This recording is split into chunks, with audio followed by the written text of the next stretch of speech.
দেশটা তৈরি হয়েছিল আর এই দেশটা স্বাধীনতায় নিয়ে আসবার জন্য, দেশের স্বাধীনতার জন্য, দেশের নিজের সংবিধানের জন্য যারা ঘাম রক্ত দিয়েছিল তারা হিন্দু মুসলমানের দাঙ্গা করবার জন্য স্বাধীনতা আনেনি।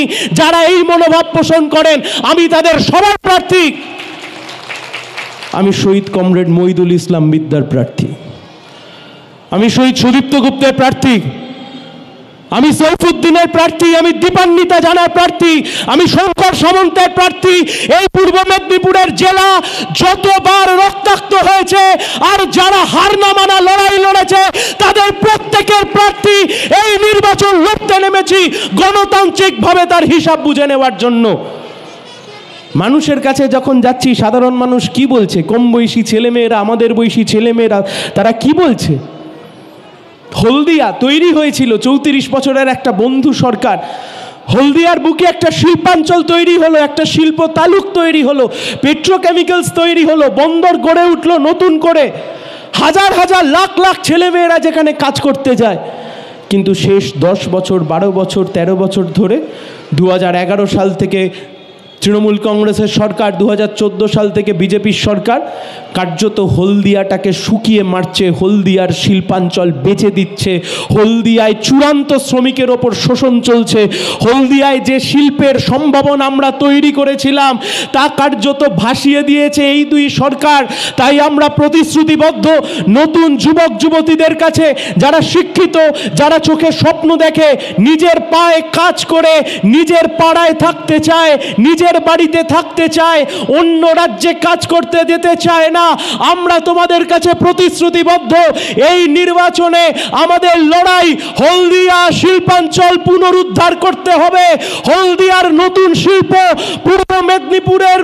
পূর্ব মেদিনীপুরকে নতুন শিল্প যদি না আমরা উপহার দিতে পারি তাহলে এই বাড়ি ছেড়ে যে নতুন শিক্ষিত যুবক যুবতীরা, যে আমার বন্ধুরা, আমার সমবয়সীরা নিজের বাড়ি ছেড়ে যে অন্য রাজ্যে কাজ করতে চলে যাচ্ছে, এই যে ঈদ আসছে কিছুদিন পরে, এই ঈদের সময় হয় দূর থেকে ঈদের শুভেচ্ছা বার্তা পাঠাবে অথবা অনেক কষ্টে দুদিনের ছুটি নিয়ে তবে ভিন রাজ্য থেকে এ রাজ্যের বুকে আসবে। দুর্গা পুজোর সময় আমার যে বন্ধু নিজের এলাকায় থাকতে পারে না, তার কারণ এই রাজ্যের অপদার্থ সরকার একটা চাকরি তুলে দিতে পারেনি, তাই জন্য ভিন রাজ্যে গিয়ে বসে আছে। ওই ভিন রাজ্যে বসে থাকা আমার যুবক যুবতীরা, আমরা তোমাদের কথা বলতে চাই, আমরা তোমাদের কথা শুনতে চাই, আমরা তোমাদের দাবি নিয়েই লড়তে চাই। তার কারণ এই যে বিপুল পরিমাণ জনসংখ্যা, নতুন প্রজন্ম যারা শিক্ষিত হলো, যারা পড়াশোনা শিখলো, এদের হাতে যদি একটা চাকরি না তুলে দিতে পারি তাহলে গোটা সমাজটা উচ্ছন্নে চলে যাবে।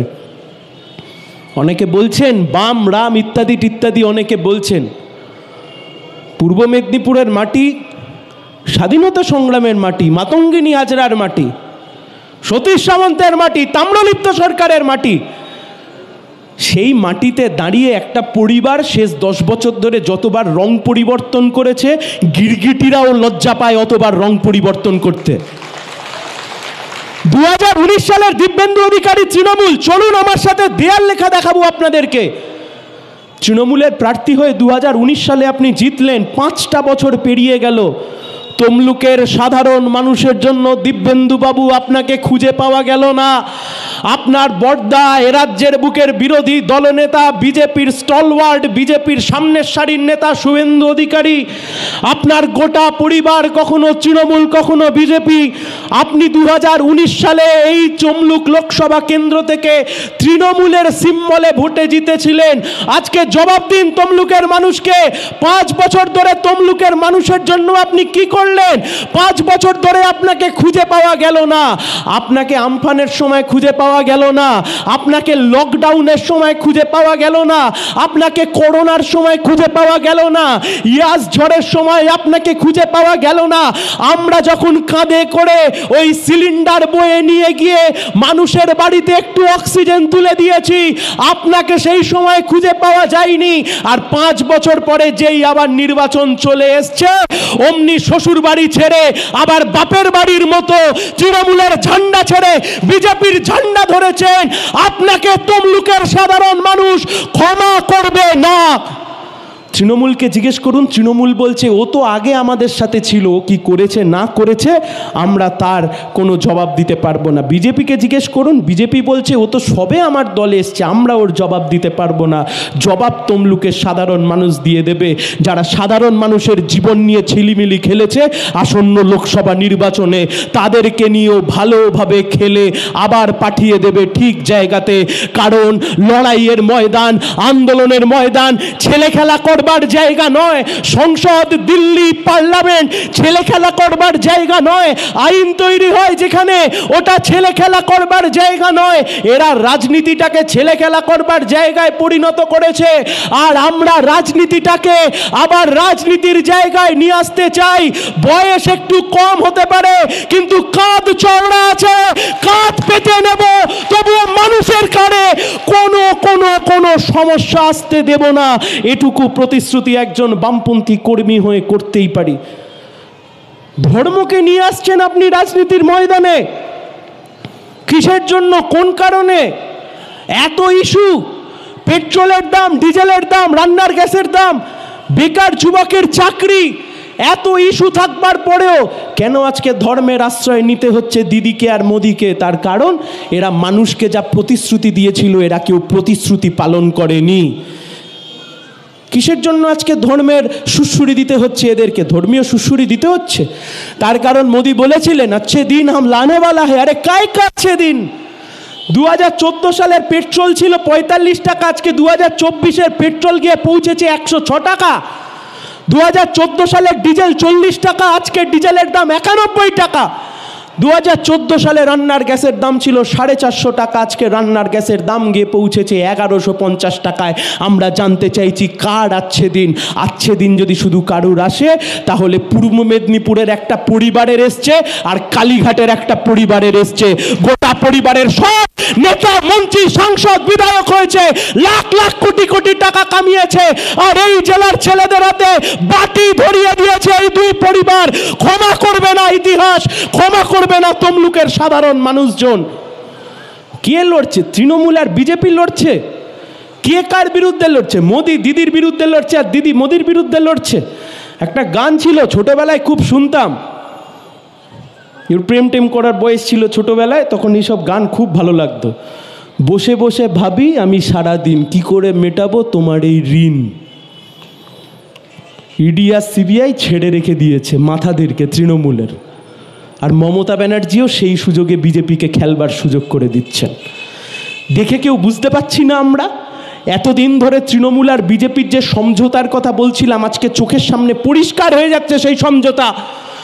2021 সালের দুর্নীতিতে দিল্লির মুখ্যমন্ত্রী গ্রেপ্তার হতে পারে, কিন্তু 2012-13 সালে সারদা, রোজব্যারি, গরু পাচার, কয়লা পাচার, শিক্ষক নিয়োগ দুর্নীতি, মুখ্যমন্ত্রী বা তার ভাইপো, ইডি বা সিবিআই কেউ গিয়ে একবার আদর করেও ছুঁতে পারে না। তার কারণ দিল্লির নেতারা এদেরকে রক্ষা কবচ দিয়ে রেখেছে। তাই বিজেপির কর্মীরা যারা মাঠে ঘাটে তৃণমূলের সাথে কুস্তি করছো, আর তৃণমূলের কর্মীরা যারা মাঠে ঘাটে বিজেপির সাথে কুস্তি করছো, তোমাদের উদ্দেশ্যে বলছি, মাঠে ময়দানে তোমাদেরকে ভিড়িয়ে দিয়ে মোদি আর দিদি দুজনে মিলে সমঝোতা করে নিয়েছে। কোনো লাভ নেই। এই দুই দলই চায় মানুষকে ভাতে মারতে, মানুষকে পেটে মারতে, মানুষের ইনকাম কমাতে, আর এই সব দিক থেকে মানুষকে যাতে নজর ঘুরিয়ে দিতে হয়, তার জন্যই আজকে ধর্মের আশ্রয় নিতে হচ্ছে, ধর্মের সুশ্রুরি দিতে হচ্ছে। ডিয়ার লটারি, শেষ 7 দিনে 7টা বিধানসভা ঘুরলাম দুবার করে, এদিক ওদিক সেদিক কম বয়সী ছেলেমেয়েরা ডিয়ার লটারির ছাতা খাটিয়ে সেখানে ডিয়ার লটারির টিকিট বিক্রি করছে। তারও কিছু করণীয় নেই, বাজারে চাকরি নেই, করবে কি? আর গ্রামের আমাদের সাধারণ মাই বোনেরা, গ্রামের ছেলেমেয়েরা, তারা সর্বশান্ত হয়ে সেই ডিয়ার লটারির টিকিট কাটছে। আজকে সকালে দেখলাম শুভেন্দুবাবু, আপনি রাজ্যের বিরোধী দলনেতা, আপনি বলেছেন যে হ্যাঁ, আপনি আগে বলেছিলেন ডিয়ার লটারির টাকা তৃণমূল পেয়েছে। হ্যাঁ, এটা তো সত্যি, কিন্তু আপনি যেটা বলেননি, সুপ্রিম কোর্টে মামলা করেছিল সিপিআইএম যে ইলেকটোরাল বন্ডের কোটি কোটি, হাজার হাজার কোটি কোটি টাকা, এ টাকা কোথায় থেকে গেল আর কার কাছে গেল। আর সেখান থেকে কি জানা যাচ্ছে? ডিয়ার লটারি 600 কোটি টাকা দিয়েছে তৃণমূলকে আর 100 কোটি টাকা দিয়েছে বিজেপিকে। মানুষের পকেট কেটে ডিয়ার লটারি টাকা তুলছে, আর সেই টাকায় তৃণমূল আর বিজেপি, সেই টাকায় আজ থেকে কিছুদিন পরে ওপরের দিকে তাকাবেন, দেখবেন ফুরফুর ফুরফুর করে মুড়ি মুরগির মতো হেলিকপ্টার উঠছে। বুঝবেন আপনার পকেটের টাকা নিয়েই তৃণমূল আর বিজেপি ওই টাকায় এখন মোৎসব করছে। তাই আমরা বলছি, লড়াইটা যতটা তৃণমূলের চোরেদের বিরুদ্ধে, লড়াইটা যতটা সাম্প্রদায়িকতার বিরুদ্ধে, লড়াইটা ততটাই দেশের সংবিধানকে বাঁচানোর, লড়াইটা ততটাই দেশের গণতন্ত্রকে বাঁচানোর, লড়াইটা ততটাই এই পবিত্র মাটি, স্বাধীনতা সংগ্রামের মাটি, যে মাটিতে রক্তে লাল হয়ে রয়েছে, যে মাটি থেকে স্বাধীনতা সংগ্রামীদের জন্ম হয়েছে, যে মাটি কোনোদিন আত্মসমর্পণ করেনি, যে মাটি দেশ স্বাধীনের জন্য বুক পেতে বুলেট খেয়েছে, যে মাটি তিরঙ্গা পতাকা কাঁধে করে নিয়ে দেশকে স্বাধীনতার স্বপ্নে মাতঙ্গিনী হাজরা এগিয়ে গেছে, সেই মাটি আত্মসমর্পণ করতে শেখেনি, সেই মাটি আত্মসমর্পণ করতে জানে না। সেই মাটি যা জানে তা লড়াই লড়াই লড়াই। আগামী 2 মাস লড়াই হবে।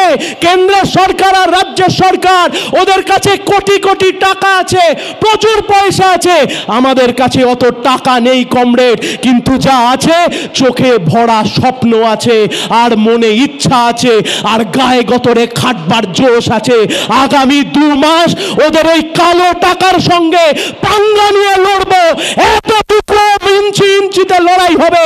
কোন লড়াইয়ের ময়দানে এতটুকু মাটিও ছেড়ে দিয়ে আসবো না। অনেকে প্রশ্ন করেছেন, তোমরা বামপন্থীরা তোমরা পারবে নাকি এত বড় শক্তির বিরুদ্ধে লড়াই? তোমরা পারবে না।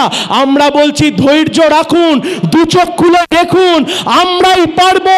মানুষকে যদি মানুষের মতো কেউ বাঁচবার ব্যবস্থা করে দিতে পারে, বেকার যুবকের চোখের জল যদি কেউ মুছিয়ে দিতে পারে, ভারতবর্ষের ধর্মনিরপেক্ষতা, ভারতবর্ষের সংবিধান, এ দেশের মাটি, ঐতিহ্য, গণতন্ত্র, এসব যদি কেউ বাঁচাতে পারে, তা কেবলমাত্র পারবে বামপন্থীরা। তার কারণ বামপন্থীরা কোনো ফুটানির পয়সায়, দুর্নীতির পয়সায় খেয়ে পড়ে বেঁচে নেই দাদা। অনেক কষ্ট করে বামপন্থীরা নিজেদের গণসংগঠন চালাচ্ছে, বামপন্থীরা নিজেদের মতো করে রাজনীতির ময়দানে একটু একটু করে শক্তি অর্জন করছে। তাই আগামী 2 মাস নাওয়া খাওয়া সব ভুলে গিয়ে, সব কিছু ভুলে গিয়ে, আগামী 2 মাস একজন বামপন্থী হিসেবে পবিত্র কর্তব্য, তৃণমূল আর বিজেপিকে তমলুকে হারাতে হবে। এর কোনো অন্যতা হতে পারে না। একথা স্পষ্টভাবে বলে দিয়ে যাচ্ছি। আমাদের মঞ্চে ডিওয়াইফাই রাজ্য সম্পাদক এখানে উপস্থিত রয়েছেন। নন্দীগ্রাম থেকে তিনি লড়াই করেছিলেন। লড়াইয়ের জোশ গোটা বাংলা জুড়ে ছড়িয়ে পড়েছিল। আর যেখানে কমরেড মীনাক্ষী মুখার্জি যেখানে সেই লড়াই ছেড়েছিলেন, আমরা সেই লড়াইয়ের রেশ টেনে গোটা তমলুক লোকসভায় সেই লড়াইকে আরো তীব্র থেকে তীব্রতর করতে চাই। আপনারা সবাই সাথে আছেন তো? জোরে বলুন, ইনকিলাব! ইনকিলাব জিন্দাবাদ! ইনকিলাব জিন্দাবাদ! দেশের ধর্মনিরপেক্ষতার স্বার্থে বামপন্থীরা লড়ছে, লড়বে। পশ্চিমবাংলায় চোরেদেরকে দূর করতে বামপন্থীরা লড়ছে, লড়বে। দিদি মোদির সমঝোতার বিরুদ্ধে বামপন্থীরা লড়ছে, লড়বে।